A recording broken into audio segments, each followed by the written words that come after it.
here from Vlogalates. I'm Greg Benson of Mediocre Films. Brussels sprout stocks are in season. Cinnamon swirl bread makes the greatest French toast ever.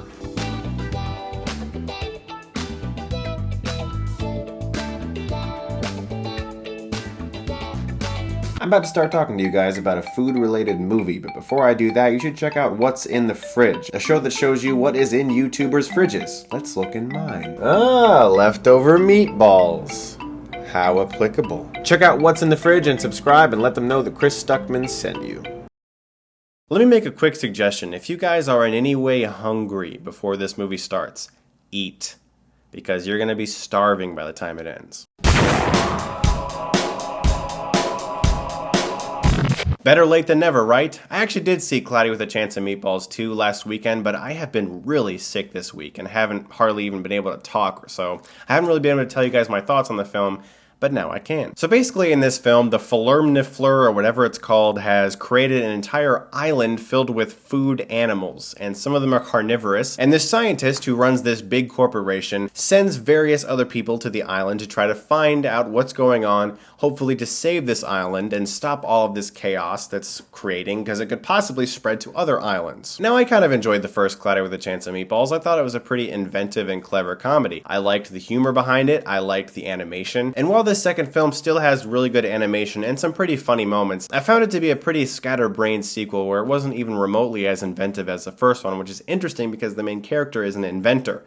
So you think this film would be more inventive. I took my fiance to the movie and she remarked that it was a good film for the family. Kids will enjoy it and the adults can probably enjoy it too, and it has some good morals behind it. And I can agree with that. If you're an adult, you're not going to want to die as this film plays, and a kid will probably really enjoy it. But it doesn't really have the needed emotional substance for me to be able to care that much about these characters. It's also extremely predictable. I mean, like, it's like everything. From scene one, I knew exactly how it was going to play out. So I'm going to give you a spoiler warning because I can't really get into my thoughts that much about why certain things were very predictable for me unless I spoil certain elements for you. So you have been warned. The first scene in the movie is our main character and he's watching this scientist and he loves the scientist so much. He respects this older guy. He wants to be him. He wants to grow up and just be just like him. I knew from scene one that guy's going to be the villain. And it's a complete ripoff of Up. The exact same thing happened in Up. Exact same thing. When the ape character is called a monkey over and over again by the scientist, I was like, she's going to eventually start to hate that so much because she hates being called a monkey. She's going to become a good guy in the end. She's going to help them and turn on him because he keeps calling her a monkey. And of course it happened. And with the carnivorous food animals that need to be killed in the children's film, I was like, never going to happen.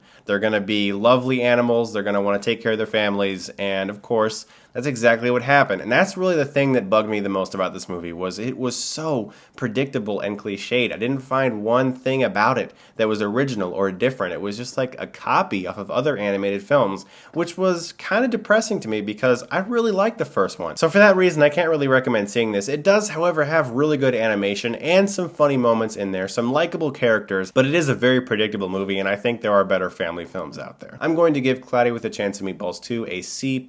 Thanks as always very much for watching, and if you like this, you can click right here and get Stuckmanized.